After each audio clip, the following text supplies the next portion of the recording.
Hey everybody, Kyle here with Spicer Designs. Aw, shit. We sprung a leak. Welcome back to the channel. Today's video, we're gonna be working on a custom sign for a nearby school a couple towns over.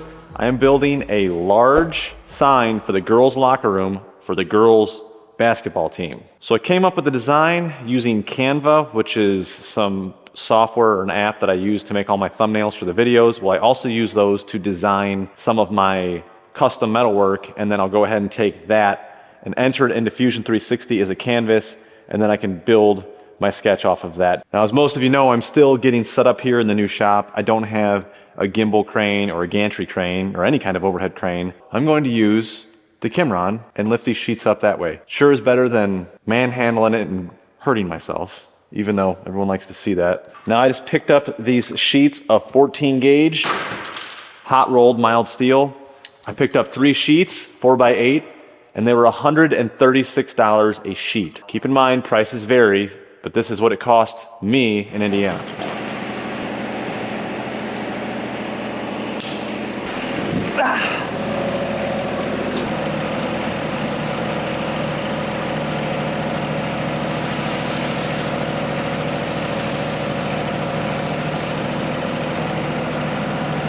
So far, so good. Can't control the swinging though. Oh, there we go.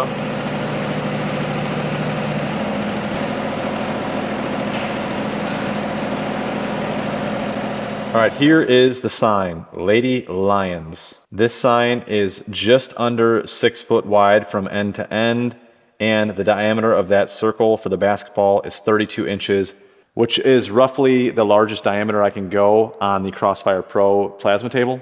I have 5 different layers to this sign. I've got this brownish orange section right here of the basketball. That is like the main base of the sign. That is what everything mounts to, and that is the section that is going to mount to the cinder block wall. And then on top of that main base layer, we have the laces or the seams on the basketball. That's going to be the second layer. And then on the L here, you can see there's 3 different layers, the white layer, the gold layer, and the black layer.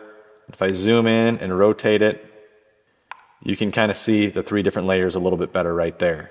And you'll also notice when I zoom in on this, all these reference holes. So those reference holes go through the front layer and that main base layer. When I zoom in, you can see how they all line up right here, and they continue on down through each layer. And that's a technique that I use and I've been using. I create the reference holes, and that's where I mount my threaded standoffs to, and I bolt them, and that way everything lines up perfectly. There's no guessing. If I didn't use them and I had to take those letters and place them all on the sign and drill the holes, it'd be a complete pain in the ass. I'm sure there's other ways to do it. That just works for me. All right, the steel is ready to go. I got it on the rollers, but wait, we've got another more important project, the dad project. So my daughters literally just got these dowels. I say these, there's 2 of them. This is just one of them. They just got them the other day, and they already snapped the leg off. There's a little spot where it looks like the leg would pivot and bend, but apparently it does not. And gluing this isn't gonna last very long, so I have an idea. I'm gonna drill a hole right up into her femur.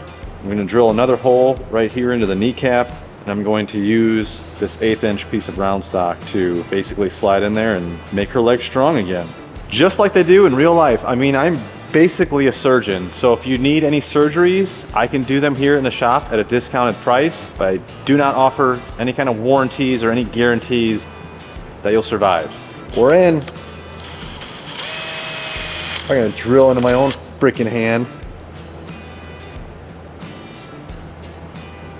So far, so good. All right, this might hurt a little bit. I think these are Descendants? The Descendants. Are your kids into the Descendants? I know mine are. Freaking obsessed with them. What in the hell is that? An artery? It's like the old ball joint in there. Oh, there we go.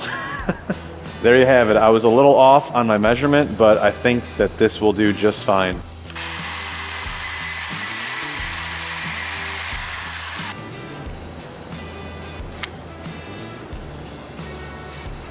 Well, it's pretty damn close. One leg's a little longer than the other. It's better than throwing it in the garbage. I hate to tell you, but you're never gonna be able to dance again. So there you have it. A little dad tip for you.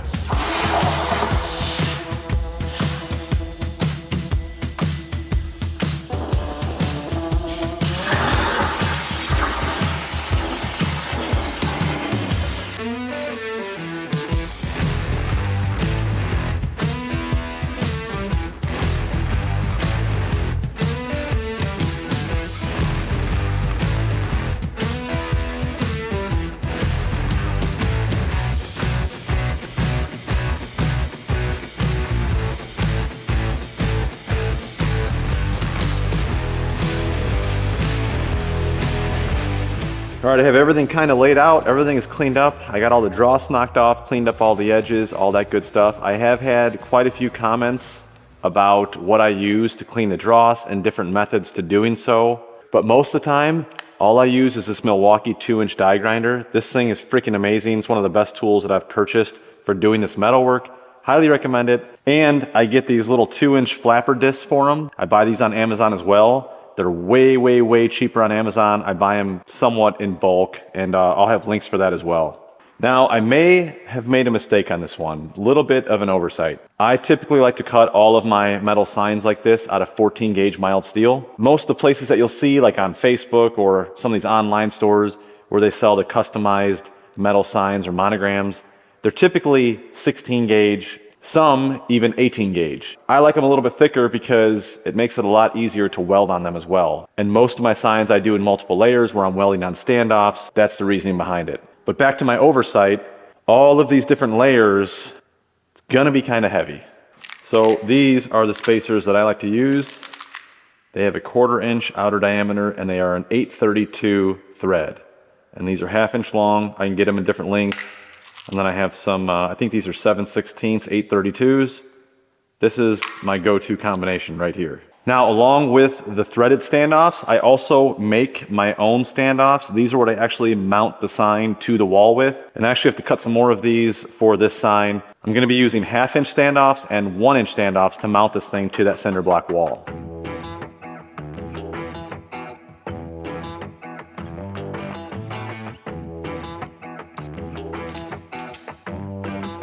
Okay, now that I've got all these threaded standoffs threaded in from the one side, they're all in place and matching up with my reference holes, so I'm gonna go ahead and tack them in place. Not a lot of heat on these, otherwise you ain't getting that screw out. So we got some solid tacks there. First one wasn't that great, but oh well. This welding cart sucks. It's not even a welding cart. It's a freaking old toolbox.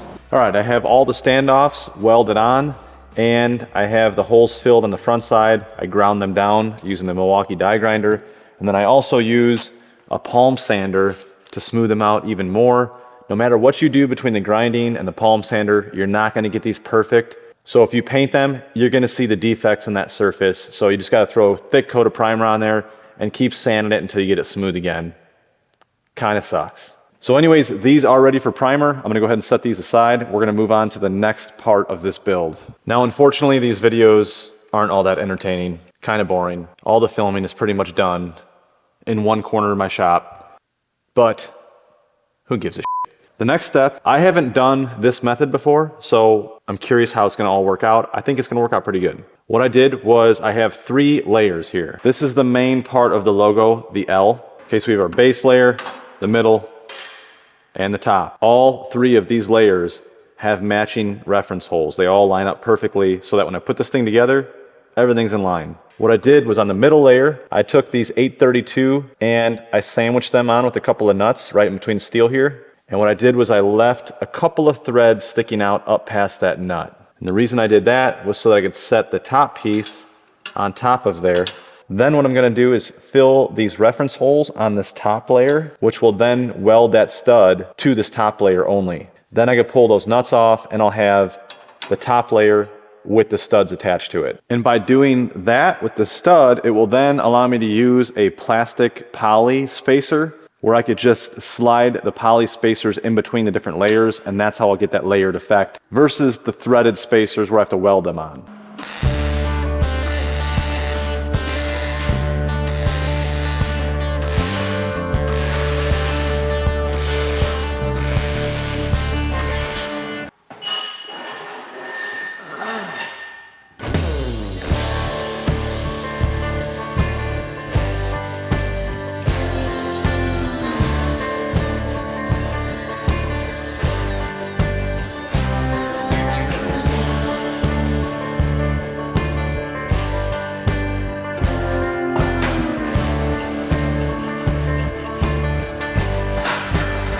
This is going to be the fun part, and I mean that very sarcastically. Here we have the seams or the laces of the basketball. Pretty dangerous.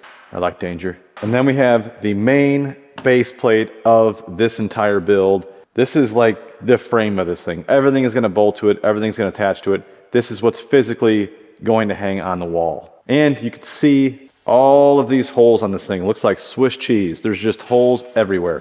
Some of those holes are to attach these laces. So I already went through, marked all the holes on the bottom side of this, and I ground them all down so they're ready to weld on. And I used a fine point Sharpie and made little reference points so I could place it exactly where I had it when I marked it.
Well, it is almost 1 year later since I started this. I think it's a 7-layer sign. 4, 5, 6-layer sign.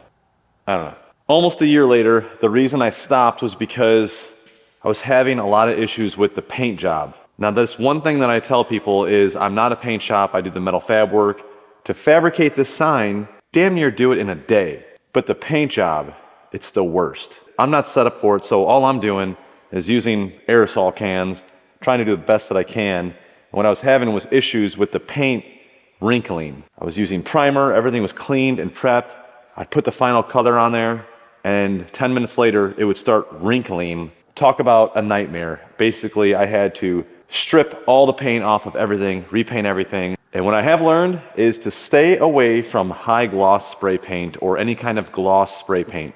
Use a flat paint if they have the color available, and then spray your clear coat on, whether it's a gloss or a matte or satin finish, whatever. Spray that on afterwards. It's just a lot easier and it comes out a lot nicer.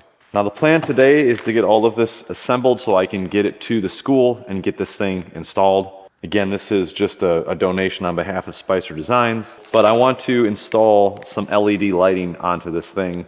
And this is something that I don't typically do because all of this LED lighting is so damn cheap anymore. If you have an issue with it, I don't want to be getting a bunch of callbacks. But in this case, since I'm donating this thing, I'm going to do it. First, I want to install the laces onto the basketball. There are a ton of reference holes on here, so I have to figure out which way this thing goes. I should be able to tell by where my... Yeah. So I think this is the top. No? This. I think it goes like this. Yeah, it does. Okay, now I gotta be real freaking careful here. So far, so good. This is gonna be tedious. Hopefully all my holes line up. So I ended up having to come back and weld threaded posts on the back side of the laces because my original plan totally failed. And that was pretty much the main reason why I had to stop this project. So now I just have to get this thing positioned somehow where I can put all the nuts on the back side of this, tighten it down, and then we can start the LED lights.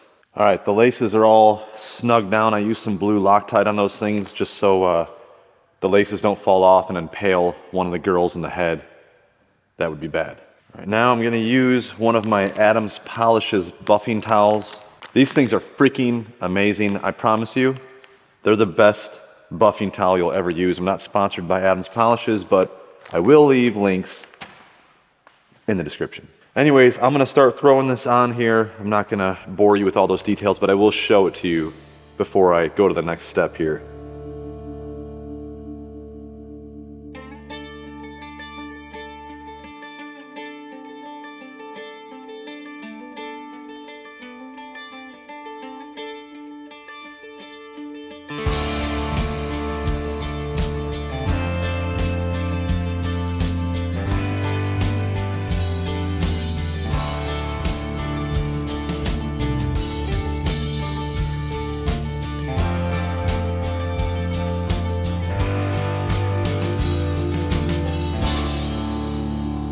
All right, I got all of the LED tape lights on. It was a total pain in the ass. Now, hopefully, I can pretty much finish assembling this thing.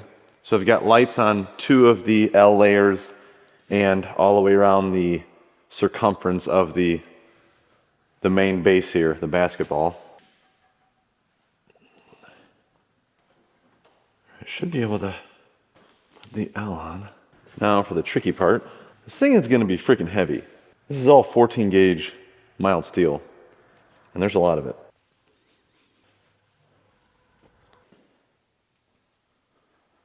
That one's easy.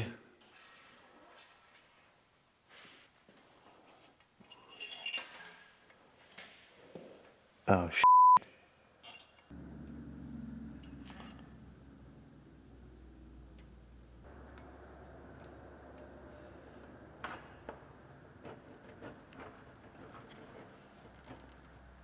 Okay. That looks pretty cool. So I have a series of these little poly spacers in there, quarter inch, and then ½ inch. So you can see all the different layers. We got 1, 2, 3, 4 with the laces, 5 with the base, and then we still have these to put on, which is what the rest of these other holes are here for. This is actually looking really good with all the different layers. I've got LEDs behind the white L and LEDs behind the black L all the way around the edge here. So I'm going to finish assembling this thing, get it all bolted down, get all of the other lettering bolted onto this thing, get it wired up, and then I can get this thing mounted and wrap this thing up already. This will be a nice one to get off the plate because I've been stressing about this for about a year.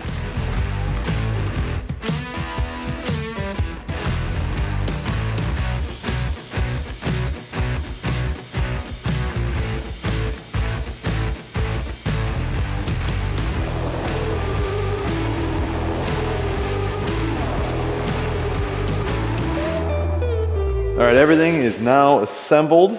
All the lights work. I've tested them about 57 times. And what I will tell, I don't want to say the customer, but my contact is that if these lights fail at any point, I'm done with them. And to pull this thing back down and pull everything apart just to replace them, it's just not worth it. So all that's left to do is to take this thing to the school, get it mounted up. I'll set you up on a little bit of a time lapse there, and then we can see the finished product. And hopefully these LED lights will show up in a lighted room, but I don't have very high expectations on that. Other than that, this thing turned out freaking awesome. Anyways, let's wrap this thing up already. Just spit on it, damn it.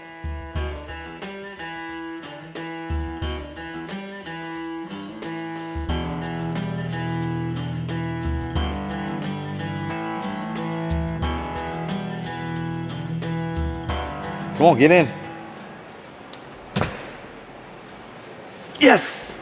Man, am I happy to have that sign completed and installed, and everyone at the school seemed to really like it, which is great. It would suck if they hated it. So that sign build was probably one of, I don't want to say complicated, it really wasn't a complicated build, it was just a little bit tedious. There was a lot of reference holes, a lot of layers. I think there's 5 layers total. I had to be mindful of the weight. That thing started getting heavy real quick. I would love to find a solid LED instead of the individual LEDs because you can actually see like the LED dots all the way around that thing, and I think that kind of looks like doo-doo. So if anyone knows of a solid LED strip that's flexible where you can actually turn it on a curve and the splice points can be cut at any spot instead of the designated cut areas, please leave a link in the comments. I would love to find a product like that if it exists. I'm sure it does somewhere. And if you take anything else from this video, I would say paint jobs. Try to avoid paint jobs. Unless you're like a professional painter, they're just a pain every time I do it. And in case anyone's curious what I value that sign at, I would say that thing would probably be valued between $1,500 to $2,000. That thing was 6 foot wide, had a 32-inch diameter circle for that basketball. Obviously, I donated it to the school, and I was happy to do so. I think that that thing's gonna last for a long time and be enjoyed by all the players that come and go through that locker room. But let me know what you think in the comments, the value of something like that. Anyways, that's it for this one. Thanks for watching. We'll see you in the next one. Dozer, what'd you think of that sign? What'd you think of it? Huh? God, you got a big schnout. Keep your leg down, because time is of the essence. Sha-la-la, la-la-la-la-la. Mississippi, red leather, yellow leather. We're good. Getting better at that.